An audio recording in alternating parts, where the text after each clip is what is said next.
So Anthony Fauci, My name is Dr. Tony Fauci. I'm the director. the man who is heading the Plandemic task force, was involved in a cover-up. He directed the cover-up. And in fact, everybody else was paid off, and paid off big time. Millions of dollars in funding from Tony Fauci's organization, National Institute of Allergy and Infectious Disease. These investigators that committed the fraud continue to this day to be paid big time by the NIAID. And the whole world is listening to his advice for how to handle this current pandemic. How do we know that what he's saying is what we need to be learning?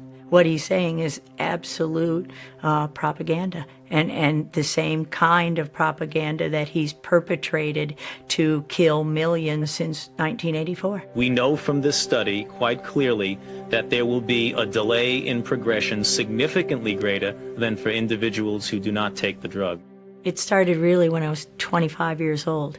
I was part of the team that isolated HIV from the saliva and blood of the patients from France, where Luc Montagnier had originally isolated the virus. Je pense qu'il y a toute une recherche à faire à ce niveau-là qui est négligée parce que This was a confirmatory study, but Tony Fauci and Robert Gallo were working together then to spin the story in a different way.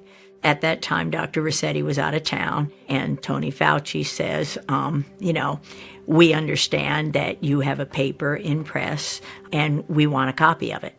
And I said, yes, there's a paper in press, and it's confidential, and no, I will not give you a copy of it. He started screaming at me, then he said, give us the paper right now, or you'll be fired for insubordination.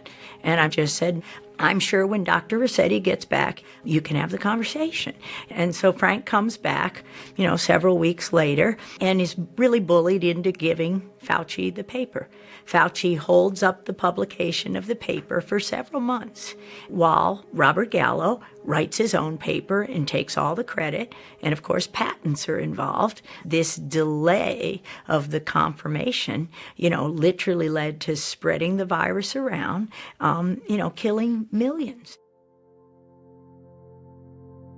Perhaps no one expressed the anguish of AIDS better than New York writer Larry Kramer. But he was even more angry at the federal government and the pharmaceutical industry. One person who felt Kramer's fury was NIH Dr. Anthony Fauci. It's still been crushing to me to think that I didn't know my work in 1999 was something that had been avoided. From 83 and 82, when the virus was isolated, the virus didn't have to wait until 84 to be confirmed. Think of how many people, the entire continent of Africa, lost a generation as that virus was spread through because of the arrogance of a group of people, and it includes Robert Redfield, who's now the head of the CDC. Right along with Tony Fauci. They were working together to take credit and make money, and they had the patents on it and tailored them to IL-2 therapy, which was absolutely the wrong therapy.